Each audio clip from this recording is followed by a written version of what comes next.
Hey you, yeah you. I see you scrolling down your timeline. It's the first day of financial planning week, October the 3rd, and it's 6 p.m. Look, I know we all make these big financial plans in the beginning of the year. We get our taxes. We like, yeah, I'm going to save. I'm going to do this. I'm going to do that. But what have you accomplished up to this point? This week, I'm going to be giving you everything that you need to get your finances back in order before the end of the year. We're going to talk about holiday spending. We're going to talk about budgeting. We're going to talk about financial plans. We're going to talk about everything. Just stay tuned.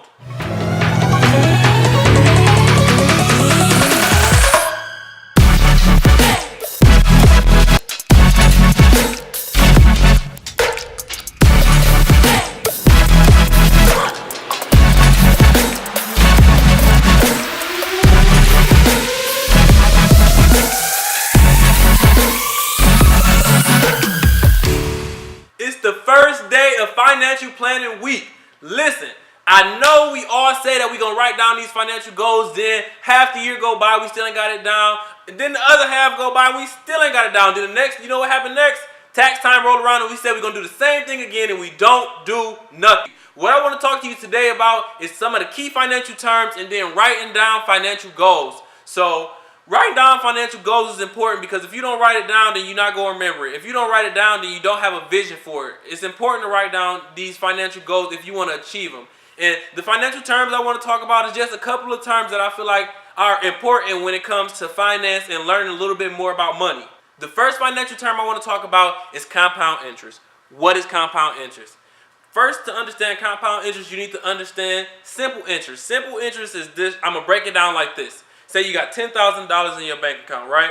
And you earning 5% interest on that bank account every year. So you get 5% this year, 5% next year, and 5% on the third year. After the first year, you got $500 extra. After the second year, you've earned $1,000 in interest. That's the $500 from the first year and the $500 from the second year. And on the third year, you've earned another $500. So total, you earned $1,500 in interest with that 5% interest. But when you compound, when the interest is compounded, the interest is earning money on top of the other interest. So instead of just getting 500, 500, 500 every single year, that first year you're still getting that 500. That second year you're going to get around 525, and that third year you're going to get around 551. Because you are earning literally interest on top of interest. Instead of just earning interest on that $10,000 for the first year, $10,000 for the second year, $10,000 for the third year. You now earn interest on that $10,500 for the second year, $10,525 for the third year. So that's really what compound interest is. If you have your money in an account that's not earning compound interest, you are losing money. Inflation will catch up to you. The next term I want to talk about is stock. What is stock?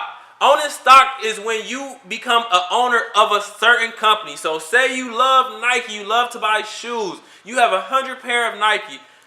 That's cool. Nothing wrong with owning 100 pair of Nike, but do you own 100 shares of the company? If you want to figure out more information about owning stock, becoming an owner, so when people buy Nike, you actually making money and not just spending money on Nike, contact me. Contact Fix My Finance and we can help you learn more about stock. I mean, don't get me wrong. We can stand here and we can go over how to trade stocks, how to get into it, where to go, but that's going to take up the whole video. So the next key term I want to talk about is assets and liabilities. When I say this is so important when it comes to rich versus poor, the best example I've ever seen was in the book Rich Dad, Poor Dad by Robert Kiyosaki. That book alone changed the way that I think about money to this day. It goes, and I'm not going to give you the book. You're going to have to go and get it on your own. I mean, it's really not that expensive, honestly. But that, hands down, was one of the best books I've ever read about money. When he talked about assets versus liabilities, so I guess I need to kind of backtrack and explain what the two are. Assets are things that put money in your pocket. So, for example, an asset would be something like a rental property or owning stocks or owning businesses, or versus liabilities. What are liabilities? Liabilities are things that take money out of your pocket. So that mortgage payment that you aren't making any money on, that expensive car note that you are not making any money on, just loans in general that you are spending money on, credit cards, all those are liabilities. If you want to become rich, you need to limit your liabilities and you need to bring in more assets. All right, y'all still woke, right? We still got two more terms to talk about and writing down financial goals. So the next term I want to talk about is risk. Risk is so important when it comes to investing. You need to know how much risk to take versus how much risk not to take. So if you, like we talked about earlier, we love Nike, right? We love shoes. You don't want to put all your money, say you got $1,000 worth of money to invest in stocks, right? You don't want to throw that whole $1,000 into Nike, because guess what? Tomorrow, if something happened with Nike and they go down, you just lost all your money. So that's where diversification comes into play. So say you like Nike, but you also like Facebook and you also like Twitter. Make sure that you're not putting all your money in Nike. You're throwing some into Facebook, you're throwing some into Twitter, anything that you want. It's so many different companies that's on the New York Stock Exchange that you can invest in. Literally anything that you can think of, just search it. You can look it up. I mean, stocks are usually easier to find by their ticker symbols. If you Google a ticker symbol, you're going to find it much easier than if you Google just Apple. If you Google Apple, it's going to be a little bit harder to find the stock information. You're going to find stuff about the iPhones. You're going to find stuff about the iPads and things like that. But if you Google Apple's ticker symbol, you're going to find all of the stock information. You're going to find out how they was for the last 5 years, the last 1 year, the last 3 months, the last months, all of that. Apple's ticker symbol, by the way, is AAPL if you want to look it up after this video. The next key financial term that I want to talk about is credit. You're probably wondering why I looked at you like that. Because majority of us use credit the wrong way. Majority of us use credit to get things like houses that for 30-year mortgages, for cars that we're going to be spending $500 on for the next 7 years of our life. No, we are using credit the wrong way. When you use credit, you need to use it for investments. You need to use credit to help you to build a financial future. If you're using credit, make sure that it's making you money. Use that credit to get you some rental properties. Use that credit if you're taking out these little loans here and there. Take some of that money and invest it in some stocks. What's putting money in your pocket? You can use credit for things more than just liabilities. Use some credit for assets. That's what we need to do. That's how we need to build our credit. I've been recently getting more and more into helping people build their credit, getting into credit repair, because I want to see us with good credit. But at the same time, I don't want to help anybody build their credit to watch it go back down. So if you need credit repair, if you want help building credit, I can help you. But at the same time, I'm going to also coach you on where to use that credit, how to use that credit, not just repairing your credit up from the negative so you can take it back down.